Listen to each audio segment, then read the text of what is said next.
네, 감사합니다. 이제 우리가 성경 성탄절에는 1년 동안 또 성경을 많이 읽으시고 또 전도도 많이 하시고 특별히 교회에서 말없이 섬기신 분들을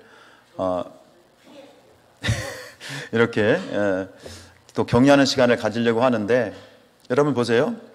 지금 이 1년 성경 통독 문제 풀면 1독이 되는 거예요. 그리고 또 뭐예요? 광고는 안 드렸습니다만 세일에 성경 통독성에 참석하면 벌써 뭐가 되는 거예요? 2독이 되는 거예요. 거기다가 여러분들이 개인적으로 읽으면 3독, 4독. 지금 어느 집사님은 3독을 마치고 4독을 하고 계셔서 아마 이제 성경 통독상을 타실 것 같은데, 여러분 신앙생활은요 다른 거 없어요. 말씀과 기도밖에 없어요. 교회가 커지면 뭐 이런저런 프로그램도 하죠. 할 수 있으면 좋죠. 그런데 제가 이제 목회를 한 30년 정도 이렇게 해오면서 저도 굉장히 또 뭐랄까요, 일을 하면 무섭게 하는 사람이고 뭐든지 좀 적극적으로 하려고 하는 사람, 타고난 게 그러니까 어쩔 수 없는데 이게 보니까요 없더라고요. 결국 영원한 것은, 프로그램은 시기가 있어. 근데 말씀과 기도는 영원한 거예요. 그러니까 다른 교회 뭐 옆에 큰 교회들 뭐 한대 부러우실 필요 없어요. 저는 우리 교회만큼 말씀과 기도에 집중하는 교회가 없다고 생각해요. 기도를 해도요 그냥 기도하는 흉내를 내죠. 50일 동안 새벽을 깨워서 50일 기도학교 하는 교회가 많지 않아요. 50일 기도학교 하겠다고 덤볐다가 포기한 교회가 부지기수예요. 응? 여러분 말씀 1년 동안 이렇게 하는 거요 쉽지 않아요. 그리고 세일의 성경 통독 속에 하루에 3시간씩 앉아가지고 뭐 말씀 읽는 거 절대 이게 녹록한 일이 아니에요. 근데 저 놀라는 게 뭐냐면 우리 성도님들이 정말 바보스러울 정도로 말씀을 기가 막히게 말씀 안에 거하신 모습을 보면 우리 성산교회는 참 복된 교회예요. 삶의 문제를 보면 우리가 사람이기 때문에 늘 관계의 전쟁이 있어요. 교회 안에도 서로 마음이 다르고 색깔이 다르기 때문에 서로 이견이 있을 수 있고요. 또 속상할 때도 있고요. 본의 아니게 서로 상처를 줄 때도 있어요. 근데 그런 모든 것들이, 인간적인 것들은 말씀과 기도에 전무하다 보면 지나갑니다. 이길 수 있습니다. 이깁니다. 왜요? 그런 것들이 메인이 아니잖아요. 핵심은 뭐예요? 말씀과 기도고 하나님 앞을 함께 하나님을 바라보면 풀리게 되더라고요. 우리 성산교회가 더욱더 말씀과 기도로 끊임없이 하나님 앞에 영원함 속에 하나님의 영원하신 하나님에게 속하여서 함께 가는 우리 교회가 되기를 축복합니다. 오늘 말씀으로 들어가면 여러분들 중국의 만리장성 혹시 가보신 분들 계시죠? 중국의 만리장성에 대해서 보통 밖에서 얘기를 할 때 이 만리장성과 비교를 하는 그러한 것이 하나 있는데, 그게 뭐냐면 로마의 길입니다. 로마가 닦아놓은 길, 로마 가도, 이걸 소위 아피아 가도라고 하는데, 저는 이제 가서 한 2번 정도 보고 왔는데요. 지금도 그 오래전에 깔려있던 로마가 닦아놓았던 도로가 지금도 있어요. 근데 지금도요 그 길이 고속도로 같아요. 아스팔트 길은 아니에요. 그런데 바위를 깎아가지고요 이렇게, 지금 이거 우리는 타일을 막 붙였잖아요. 근데 이 타일 하나가 바위입니다. 바위, 큰 바위를 해가지고요 그 길이요 지금도 아주 손색이 없는 그 길을 깔아놨어요. 중국의 진시황이 왜 그 만리장성을 쌓았죠? 성을 왜 쌓아요? 예, 적으로부터 이제 적의 공격을 막기 위해서. 그런데 부작용이 생겼어요. 적의 공격을 막기 위해서 만들어 놓은 그 만리장성 때문에 이 안에 있는 사람들도 어떻게 돼요? 폐쇄적이 되어버린 거예요. 갇혀버리게 된 거죠. 외부와 단절이 되고, 옛날에 대원군이 쇄국 정책을 써서 나라가 뭐 긍정적인 면도 있었지만 부정적인 면들도 굉장히 많았던 것 같아요. 그런 결과가 초래된 거예요. 그런데 로마 사람들은요 무조건 그들이 가는 곳은 무조건 뭘 닦아? 길을 닦아요. 지금도 남아있다니까요. 지금도 그 길로 보행을 하고 있어요. 그래서 결국 이 로마가 만들어 놓은 길 때문에 이런 말이 생겨났죠. 모든 길은 어디로 통한다? 로마로 통한다. 그리고 그 로마가, 그 로마 제국 시대에 뭐라고 말하냐면 그 로마 제국의 시대를 팍스 로마나, 로마의 평화라고 하는 그런 이름이 붙어서 200년이 넘는 시간을 그 영화를 누리게 돼요. 그들이 잘한 거 있어요. 여러 가지 다 있겠지만 가장 대표적인 게 뭐예요? 뭘 잘 닦았어? 길을 닦았어요. 길을 닦았어요. 오늘 이 얘기를 성경에 없는 이야기를 왜 꺼집어내냐면, 그래서 그런 이야기가 있대요. 성을 쌓는 자는 망하고 길을 닦는 자는 흥한다. 이게 이제 역사적으로 결론되어진 바로 이 이야기 때문에 나온 말이라고 하는데, 제가 이 왜 말씀을 드리냐면 바로 우리 하나님이 길을 만드시는 분이기 때문이에요. 하나님은 성을 쌓는 분이 아니에요. 뭘 만드시는 거야? 길을 매시는 분이에요. 오늘 이야기가 바로 그 이야기예요. 오늘은 출애굽의 이야기입니다.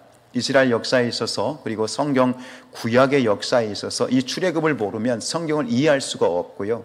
출애굽의 역사는, 이거는 이스라엘에 있어 너무너무 소중한 역사죠. 이스라엘 민족이 되기 전에 여러분, 최소한 국가가 되려면 세 가지가 있어야 된다고 그래요. 뭐가 있어야 되죠? 하나의 국가라고 할 수 있으면, 첫 번째 땅이 있어야 돼요. 영토가 있어야 돼요. 두 번째 인구가 돼야 돼요. 100명 가지고 국가다 말할 수 있어요, 없어요? 그런 나라도 있지만 사실 국가로서의 어떤 존재 가치가 없어요. 그러니까 영토가 있어야 되고, 또 뭐예요? 인구가 있어야 되고, 또 주권, 법이 있어야 되죠. 그런데 이스라엘 국가가 되기 위해서는 전에는 그런 게 없었단 말이에요. 우리 이스라엘 백성들이었죠. 요셉이 애굽의 총리 대신으로 있을 때, 그때 아버지 야곱이 저 가나안 땅에 있었죠. 그런데 기근이 들었어요.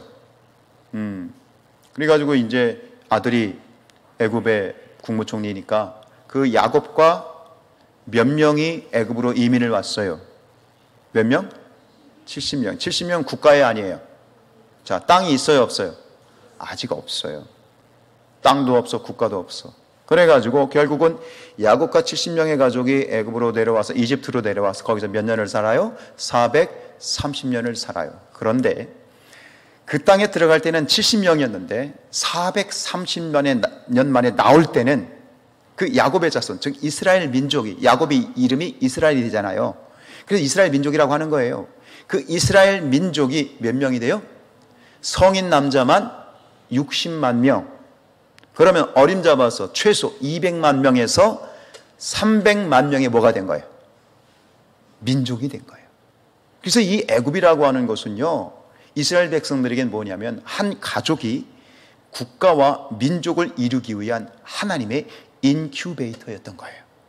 가나안 땅에서는 안 돼요. 그 땅에서는 안 돼요. 애굽은 너무나도 풍요로운 땅이었기 때문에 하나님의 보호하심 가운데에서 이런 일이 벌어지죠. 그러나 우리가 보통 430년 동안 종노릇했다, 이 표현은 잘못된 거예요. 왜냐하면 요셉이 살아있을 때는 이스라엘 백성들이 잘 살았어요. 아니, 요셉이 국무총리인데 잘 살았겠죠. 그래서 학자들이 얘기하기를, 우리가 노예로 살았다라고 하는 이스라엘 백성들이 애굽에서 노예로 살았다는 기간은 후반기 약 120년이다 라고 그렇게 추정을 해요. 그래도 몇 년이 넘어? 100년이 넘잖아. 그러니까 후반기에 얼마나 고통을 받고, 또 모세가 그곳에 파송되었을 때 또 몇 갑절로 고통을 받잖아요. 바로 그 순간에 하나님께서 이제는 때가 되었고 가족이 아니라 민족이 되었을 때 그 민족을 이제 그들에게 영토를 주시기 위해서, 하나님이 준비하신 영토가 어디예요? 가나안. 그 가나안 땅으로 국가 영토를 주시기 위해서 하나님께서 새로운 길을 열어 가시는 거예요. 한 민족의 길을 열시는 거예요. 자, 우리 18절 말씀 읽겠습니다. 시작. 그러므로 하나님이 홍해의 광야길로 돌려 백성을 인도하심에 이스라엘 자손이 애굽 땅에서 대회를 지어 나올 때에, 여러분, 하나님은요 길을 내시는 분이에요. 아멘. 한 국가의 길을 내실 뿐만 아니라 교회가 가야 될 길을 내시고, 우리가 그 안에 있는 성도 한 사람 한 사람 개인이 가야 되는 그 길을 하나님이 직접 내시는 분이에요. 그리고 그 길로 인도해 주시고 마침내 목적지에 다다를 수 있도록 하나님이 보장해 주세요. 그래서 심지어 이스라엘 백성들이 출애굽을 했어. 나왔어. 가야 돼. 하나님 인도하시는데 뭐가 떡하니 막고 있었어? 바다가 막고 있었어. 그 바다가 그 앞을 가로먹었을 때 하나님이 어떻게 하셨어요? 바다를 가르셨어. 길을 내주셨어요. 할렐루야. 오늘 우리가 새벽에 12월 초하루 축복 기도를 드립니다. 제가 그 말씀 드렸죠. 이사야서 43장 19절입니다. 시작. 보라, 내가 새 일을 행하리니 이제 나타낼 것이라. 너희가 그것을 알지 못하겠느냐? 반드시 내가 광야의 길을 사막의 강을 내리라. 여기서 광야나 사막은 길이 있는 곳이에요? 없는 곳이에요? 없는 곳이에요. 우리가 가다 보면 전혀 길이 보이지 않을 때가 있죠. 근데 하나님은 우리를 위해서 그 길을 직접 내고 길잡이가 되시고 그 길로 이끌어 가신 분이에요. 아멘. 요즘 제가 많이 묵상하고 부르고 있는, 이렇게 계속 리버스 시키고 있는 그런 찬양이 하나 있는데, 새벽에도 말씀드렸지만 나는 믿네라고 하는 찬양인데요, 그 나는 믿네라는 찬양에 보면 가사 중에 바로 이게 핵심이에요. 내 앞에 바다가 갈라지지 않으면, 우리는 보통 홍해 바다가 갈라졌다, 이것도 놀라운 일이에요. 그런데 이 가사를 지은 이 작사자는 정말 깊이 묵상한 것 같아요. 만약에 바다가 갈라지지 않았어, 하나님 홍해를 가르셨는데 내가 가는 길에 이 바다도 갈라주십시오. 근데 바다가 갈라지지 않았어. 바다가 갈라지지 않으면 어떻게 하신다고요? 바다 위를 걷게 하신다. 어떻게든 하나님은요, 바다를 가르시든 바다 위를 걷게 하시든 하나님은 길을 열어주셔. 하나님을 신뢰하고 하나님을 믿고 하나님을 붙드는 자들에게는 기필코 내가 아니라 누가? 하나님이 길을 내주신다는 거예요. 하나님이 새 일을 행하십니다. 여기서 새 일을 행하시다라는 이 표현, 새벽에도 말씀드렸지만 앞으로 하겠다는 얘기 아니라 지금 일이 시작이 되었다는 거예요. 저는 이 성산교회를 향하신 하나님의 인도하심이, 그리고 길을 열어가고 계심이 이미 시작되었음을 믿음으로 선포합니다. 영어 단어를 써서 죄송한데 오늘 하나만 영어 단어를 쓰겠습니다. 그게 뭐냐면 영어 pathfinder라고 하는 그런 단어입니다. path는 길이고 finder는 뭐예요? 찾는다, 찾는 사람. 이걸 그래서 사전에 보면 개척자, 탐험자인데 길을 인도하는 길잡이라고 하는 뜻입니다. 그러니까 모든 단체나 모든 무리에는 이런 사람이 하나씩 꼭 있어. 회사로 보면 누가 패스파인더예요? 회사의 CEO, 사장님, 회장님, 그죠? 여러분 가정에도 패스파인더가 있어요. 누구예요? 아버지, 가장이고요. 또 교회로 보면 교회의 길잡이는 누구예요? 담임 목사. 이걸 우리 교회적인 용어로 바꾸면 뭐냐면 비전을 제시하는 사람이에요. 비전은 뭡니까? 나아갈 방향인 거예요. 이 방향, 비전. 이 얘기를 제가 오늘 목사님이 책에서 이렇게 보면서 무릎을 딱 쳤어요. 그렇구나. 목사는 패스파인더구나. 그러면서 하나님 앞에 이렇게 기도하게 됐어요. 하나님, 하나님의 꿈이 나의 비전이 되게 하옵소서. 그리고 내가 하나님이 주신 비전을 가지고 우리 성도들을 바른 길로 인도하는 길잡이가 되게 하시고, 그리고 나아가게 될 때에 개척하고 도전하는 하나님의 패스파인더가 되게 하옵소서. 여러분, 우리가 길을 갈 때 광야를 만나고 사막을 만난다는 건 뭐냐면 길이 보이지 않는다는 얘기예요. 그런데 중요한 건 그거예요. 눈앞에 길이 보이느냐 안 보이느냐는 중요한 게 아니라 중요한 것은 이것이 하나님이 보여주신 길이냐, 아멘, 하나님의 뜻이냐, 이게 중요한 거예요. 하나님의 뜻이라면 하나님은 사막에 길을 내시고 광야에 길을 내시고 바다를 가르시고 바다가 갈라지지 않으면 그 위로 걸어가게 하셔서 반드시 길을 내주시는 거예요. 왜요? 하나님이 주신 비전이니까. 할렐루야. 우리가 지난 2023년, 2024년 송구영신 예배 때 우리가 하나님이 저에게 주신 비전을 선포를 했습니다. 그것이 뭡니까? 비전 1412입니다. 근데 놀랍게도 그걸 선포하고 난 다음에 1년이 되지 않아서 하나님께서는 우리를 급하게 길을 내주셨어요. 너무 우리가 당황스러울 정도로, 어떤 분들은 그걸 못 견뎌 하신 분들이 있을 정도로 그 길을 열어 가셨어요. 지금 급하신 것은 우리가 아니에요. 누가 급하신 거예요? 누가 주고 싶은 거예요? 하나님이 우리 성산교회에 주시고 싶어 하는 거예요.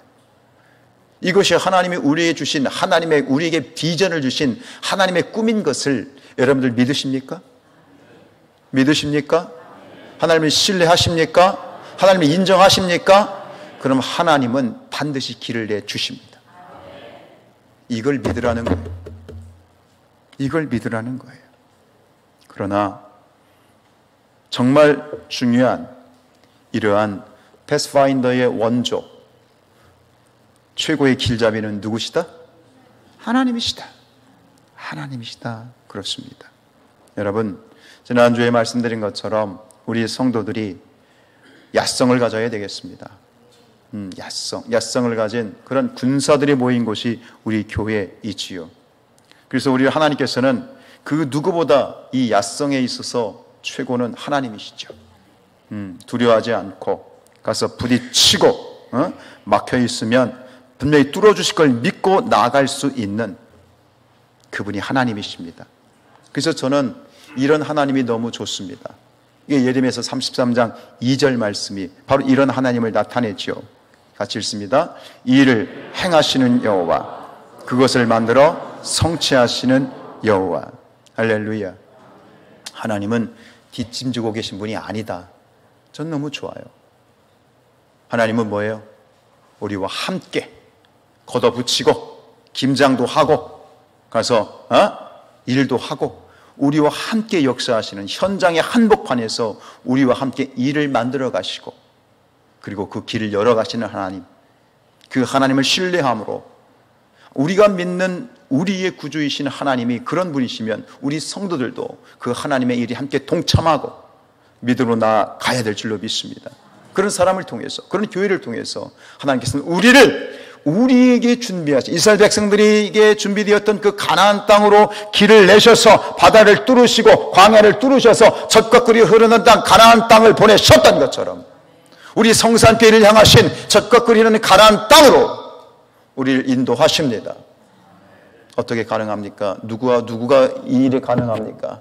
믿음으로 하나님의 일에 동참하는 자들. 할렐루야. 주의 군사들, 거침없이 야성을 가지고 두려워하지 않고 담대하게 죽으면 죽으리라 라는 그러한 야성을 가진 성도들을 통해서, 헌신하는 성도들을 통해서 하나님의 놀라운 위대한 일을 우리가 목격하고 귀로만 듣던 하나님을 눈으로 뵙습니다. 욥이 고백했던 것처럼 귀로만 듣던 하나님을 눈으로 확인하는 우리 성산교회가 될 수 있기를 축복합니다. 지난주 말씀과 일맥상통하는 것처럼 거룩한 야성이 있어야 되겠죠. 야성이란 무엇인가? 지난번에 말씀드릴 때 제가 실패와 패배의 차이를 말씀드렸는데 혹시 기억나십니까? 여러분, 우리가 무슨 일을 할 때 우리 실패를 두려워하죠. 그런데 실패를 두려워하지 마십시다.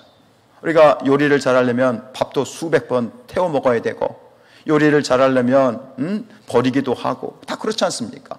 수백 번 실패하고 난 다음에 내가 실력자가 되고, 밥을 지어도 제대로 하고 반찬을 하나 조림을 해도 잘 할 수 있잖아요.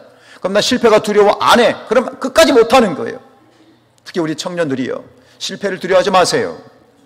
아멘. 요즘 우리 청년들이 겁이 너무 많아. 니들 말고 저기 멕시코 성산교회가 그렇더라고 보니까. 실패를 두려워하지 마세요. 그래서 오죽하면 그런 얘기 했겠어. 실패는 뭐의 어머니다? 성공이 오면 그러지 않겠소? 두려워하지 마. 근데 패배는 안 돼. 실패는 약이 되고 다 되지만 패배는 안 돼. 패배가 뭐죠? 포기하는 순간 패배야. 뭐가 패배다? 포기가 패배예요. Never give up. 포기하지 마세요. 아멘. 포기하지 않으면 길이 열려. 길이 열려. 그 대표적인 사건이 뭡니까? 신약에 나오는 12년 동안 혈류병 앓던 여인입니다. 12년입니다. 혈류병이라는 것은 여성병입니다. 이거는 여인적으로 생리가 끊어지지 않는 것인데, 그 여인으로 보면 굉장히 좀 수치스러운 일이고, 구약의 율법으로 보면 부정한 병입니다. 그게 사람, 문둥병처럼 사람에게 가까이 가면 안 되는 그런 일종의 병입니다. 그러니까 이 여인은요, 12년 동안 어떤 삶을 살았어요? 실패한 삶을 산 거요. 12년 동안 실패자의 삶을 계속 살았어. 근데 이 여인은 패배하지 않았던 거예요. 뭐 하지 않았어요?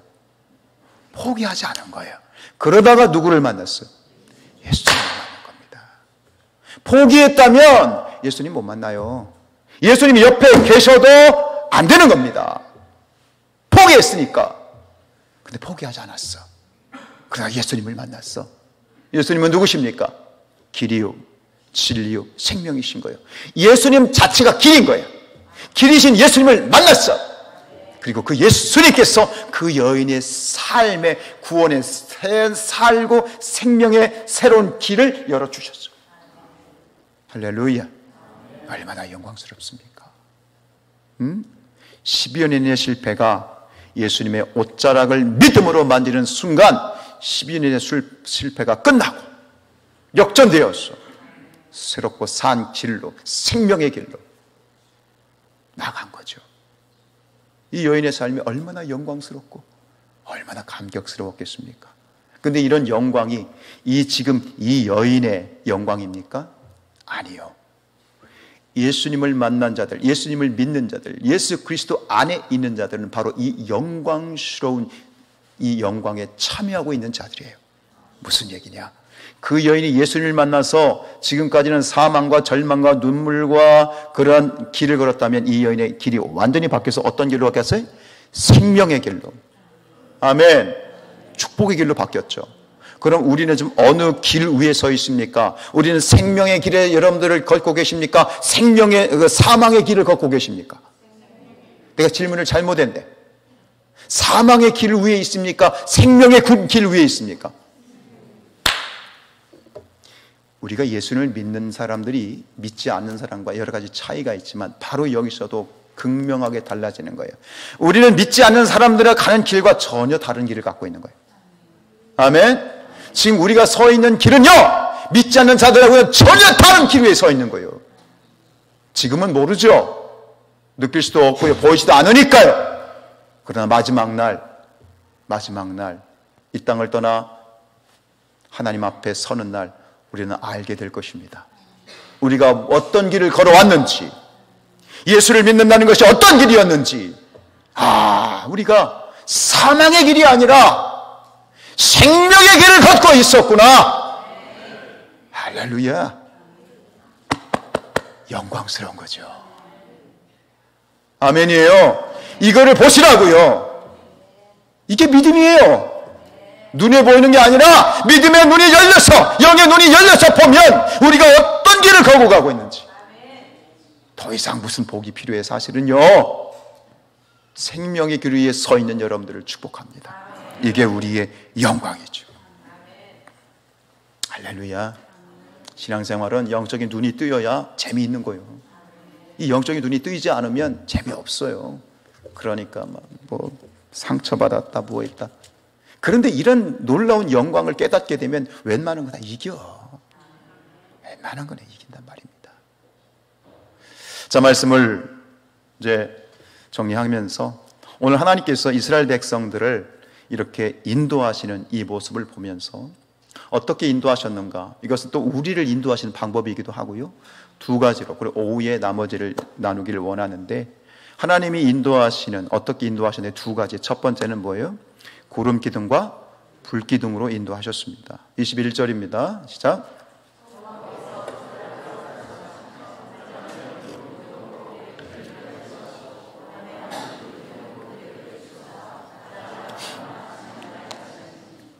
잘 아시죠? 이들이 광야에서 몇 년을 보냈어요? 정확하게 말하면 39년 이렇게 얘기를 하는데 어쨌든 우리가 40년으로 통칭을 하니까요.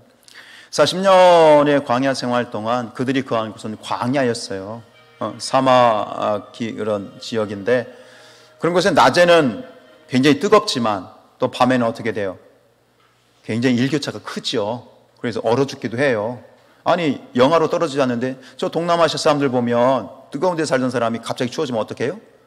신몇 도인데도 얼어 죽죠. 그러니까 굉장히 큰 상태에서 기가 막히게 하나님께서 임재하셔서 그 성막의 지성소 위로부터 기둥이 뚝 올라가요. 그렇게 형성화를 했더라고요. 그러면서 낮에는 무엇으로? 구름 기둥으로 차양을 치고 밤에는 불 기둥으로 보일러를 떼주셨어요. 그게 40년 동안 주야로 그런 일들이 있었죠. 결국 이 출애굽의 40여 년의 광야의 여정을 한마디로 줄이면 뭐냐? 딱 한마디로 줄이면 뭐냐? 그것은 하나님의 인도하심이에요. 하나님의 인도하심. 그래서 이 광야의 성막을 보면 그때 광야에서 이제 성막 중심으로 거기에 이제 하나님이 임재하셨잖아요. 그 중심에 성막이 있고 동서남북으로 세 지파씩 12지파가 둘러쌌어요. 그럼 문은 어디로 낼게요? 성막이요. 성막은 성막만 문이 동쪽이고 텐트를 칠 때는 어디다 문을 내는 거예요? 하나님 그 중심에 성막 쪽으로 문을 내는 거예요. 그럼 그들이 문을 열고 딱 내려올 때마다 나올 때마다 뭘 보는 거예요? 낮에는 구름 기둥이 보이고 밤에는 불기둥. 누가 보이는 거예요? 하나님이 보이는 거예요. 그거를 밤낮으로 볼 때마다 이스라엘 백성들은 그 머릿속에 무엇을 생각했을까요? 무엇이 계속 반추가 됐을까요? 하나님이 우리와 함께 하시는구나. 거칠고 춥고 덥고 모든 게 녹록하지 않지만 누가 계셔? 하나님이 하셔. 그리고 그 다음 뭐예요? 하나님이 우리를 인도하시는구나. 출발 신호가 뭐였어요? 구름 기둥이 떠오르면 출발이요. 하나님이 인도하신 거예요. 그 방향 하나님이 정하셨어요. 할렐루야. 여러분 우리가 살아가면서 매일 우리가 새겨야 될 게 바로 이거라고 생각해요. 순간순간만 여러분 기억하시고요. 잊지 마세요. 하나님이 나와 함께 하신다. 임마누엘. 그 다음에 두 번째, 하나님이 나를 인도하신다. 이 확신만 있으면요, 웬만한 시험과 웬만한 거는요, 이길 수 있어요. 아, 정말이에요. 왜 그러냐면, 여러분들 시편 하면 몇 편이 딱 떠오르세요? 제가 맞춰볼까요? 지금 여러분들 머릿속에 내가 관심법이 있어. 내가 관심법이 있어. 지금 여러분들 시편 하면 몇 편 딱 떠올랐어. 그게 몇 편이야? 내가 말해야지 왜 여러분들이 얘기를 해요. 시편 하면 가장 먼저 떠오르는 게 23편이야. 그러면 또 하나 있어. 몇 편? 1편. 똑같아. 근데 이 23편, 여호와는 나의 목자시니 내가 부족함이 없으리로다. 그가 나를 푸른 풀밭에 두이시며 쉴만한 물가로 인도하시는도다. 쉴만한 물가로 인도하시는도다. 결국 뭐 이게 다윗의 시편인데, 여러분 신앙생활이란 무엇이냐? 하나님의 인도하심을 받는 거예요. 내 생각대로 가는 게 아니에요. 이스라엘 백성들이 출발하고 멈추는 거는 신호가 뭐였다고요? 구름 기둥과 불 기둥이었어요. 구름 기둥이 떠오르면 출발 신호예요. 근데 쭉 가던 구름 기둥이 섰어. 그럼 거기에 뭐 해야 돼? 스탑이요. 여러분 신앙생활은 철저히 하나님의 인도하심을 받는 거예요. 아멘. 이거를 말하고 있는 거예요. 예수전도단의 이제 창립 멤버인 이 조이 노순이라고 하는 그런 자매님이 계신데, 이 자매님은요 이렇게까지 했대요. 아침에 일어나서 이제 화장을 하고 나갈 때, 외출을 할 때 화장대 앞에 딱 앉아가지고 그랬대요. 하나님, 오늘은 어떤 색깔 립스틱을 짙게 바르고 나갈까요? 이렇게 물었대요. 그럼 너무 심한 거 아니에요? 뭐 굳이 뭐 그런 거까지 물어보나? 그 중심을 아셔야 돼요. 오늘도 누구의 인도를 받고 싶어? 하나님과 동행하고 싶고 하나님의 인도하심을 받고 싶다라는 강한 열망이 있는 거예요. 이게 신앙이에요. 이게 신앙이에요. 또 우리가 현실적인 얘기 해보죠. 신방을 가가지고요, 우리 특별히 나이 많으신 어르신들 이렇게 또 한 70, 60대 이상 다 그래. 신방 가서 몇 장 찬양 부를까요? 그러면은 몇 장? 바뀐 찬양금. 300? 지금까지 봐봐. 끄떡끄떡하지. 또 하나 434장. 나의 갈 길 다가도록 예수 인도하시니. 바로 하잖아. 지금 이정수 권사님 좋아가지고 하잖아. 여러분, 이게 뭐냐면 이게 간증이에요. 인생을, 저는 이제 50대 중반이 되었습니다만 지금 80이 넘으시고 90 가까이신 우리 100살 되신 이인고 권사님, 일평생 하나님 따라오면서 그렇구나, 이거구나, 다른 거 없구나. 누가 인도해 주셔? 하나님이 인도해 주셔야 되는구나. 끝까지 그 고백과 간증이 담긴 그 찬양이에요. 나는 신방 가면 왜 이것만 부르나 그랬거든. 근데 이유가 있더라고요. 저도 나이가 먹어가니까 이거밖에 없어. 신앙생활이란 하나님의 인도하심을 받는 거. 하나님이 인도해 주셔야 돼요. 말씀해 주셔야 돼요. 그게 답이에요. 이게 고백이 되는 것이. 하나님께서 그렇게 이스라엘 백성들을 인도하셨고요. 두 번째, 하나님은 이 이스라엘 백성들을 어떻게 인도하셨냐면, 근데 문제가 하나 있어요. 뭐냐면 하나님의 인도하심은 내 생각과 다르다는 거야. 거의 대부분. 우리 17절 읽어볼게요. 시작. 바로가 백성을 보낸 후에 블레셋 사람의 땅의 길을 가까울지라도 하나님이 그들을 그 길로 인도하지 아니하셨으니 이는 하나님이 말씀하시기를 이 백성이 전쟁을 하게 되면 마음을 돌이켜 애굽으로 돌아갈까 하셨습니다. 여기서 블레셋 사람의 땅의 길이 있잖아요. 이건 해변길이거든요. 그래서 그 애굽을 나와서 가나안 땅으로 들어가기까지 이 길은 왕의 킹스 로드였어요. 이 길은 고속도로였어요. 이 길로 빨리 가면 며칠이면 가냐면, 며칠요? 학자들이 말하기를 일주일이면 가는 거예요. 느리게 천천히 가도 며칠? 보름이면 간다고 그래요. 지도로 봐도 되게 가깝거든요. 그런데 이 백성들은 그걸 원했어요. 그런데 하나님은 어디로 돌리셨어요? 길을? 광야로 돌리셨어요. 백성들이 원하지 않는 길이 없는, 아예 길이 없는 것으로 하나님이 인도하셨죠. 여러분, 우리 사람은요, 굉장히 합리적인 걸 좋아해요. 그죠? 뭐든지 합리적인 걸 좋아하고, 그리고 합리적이지 못한 거를 못 견뎌 해요. 저는 특히 그래요. 근데 사람을 대하거나 사람과의 관계에 있어서 또 교회의 어떤 행정적인 일들을 치리할 때도 굉장히 합리적으로 하는 것이 객관적이고 좋죠. 그래야 되는 게 맞고요. 또 유익이 많고요. 제가 이제 아마 저는 굉장히 그런 어떤 교회를 이제 담임 목사라서 행정적인 측면을 굉장히 중요하게 여겨요. 그 합리적인 측면에 있어. 왜 그러냐면 교회가 아무런 문제가 되지 않을 때 행정은요 아무런 의미가 없어요. 근데 교회에 문제가 생기잖아요. 아주 작은 문제가 생기잖아요. 그럼 그때는 뭐가 제일 중요할까요? 행정이 중요해요. 그래서 제가 어찌 보면 그런 부분을 제가 요구를 하고 하는데 다 이유가 있는 거예요. 힘드셔도 행정적인 걸 요구할 때 조금 순종해 주셔야 돼요. 그게 교회를 치리하는 데 있어서 굉장히 중요한 것이거든요. 이 얘기는 옆에 있는 산성교회 지성은 목사님도 하셨던 말씀이에요. 이건 목회적으로 굉장히 중요한데 어쨌든 간 사람을 대할 때 합리적이어야 되는 거 맞죠? 근데 문제가 있어요. 그런 잣대를 하나님께 대면 신앙이 참 힘들어요. 결론부터 말씀드릴게요. 하나님은 합리적이지 않으세요. 자, 동의하세요? 하나님은 합리적이지 않아요. 그 대표적인 예가 누구예요? 욥이에요. 욥이 하나님 앞에 삿대질을 하고 고함을 지르고 심지어 뭐라고 얘기하냐면 하나님 우리 계급장 떼고 한번 맞짱 뜹시다 그랬어요. 이거 동의 아니에요. 성경이 나와 있어요. 왜 그랬어요? 이해가 안 되는 거예요. 욥은 당대의 뭐다?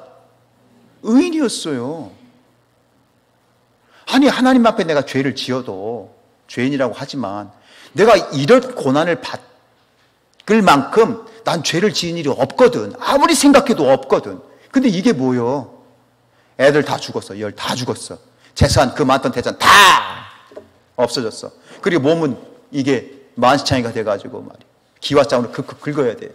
내가 도대체 뭔 죄를 져가지고 말이야. 이해를 못하는 거예요. 아니 제가 생각해도 그래요. 욥은 그런 죄 진 적 없어요. 근데 그런 고난이 경험됐죠. 우리가 때로 보면요, 이해가 안 되는 일들이 많아요. 하나님은 내가 원하는 대로 인도하시지 않아요. 사실 대부분은. 그런데 제가 하나님이 비합리적이라고 말씀드린 이유는 하나님이 진짜 비합리적인 분이기 때문에 그런 것이 아니라 누가 봤을 때, 누구 눈으로 봤을 때, 내 눈으로 봤을 때 그렇다는 거예요. 여러분, 하나님을 너무 우습게 여겨요, 우리가. 하나님이 어떤 분이시죠? 이 세상을 창조하신 분이에요. 조물주라고요. 사람이 보기에 개미 보는 것밖에 못한 게 우리 인간입니다. 어떻게 보면. 하나님은 조물주예요. 근데 그런 하나님을 사람이 이해를 한다고요? 아니요. 우리가 너무 하나님을 기만한다니까요. 하나님을 우습게 여긴다니까요. 하나님은 그런 분 아니에요. 우리가 상상할 수 없는 분이에요. 그러니 하나님이 이해가 안 가는 게 당연한 거예요. 그래서 신앙이란 뭐냐면 하나님을 인정하는 거예요. 그리고 신앙이란 뭐냐?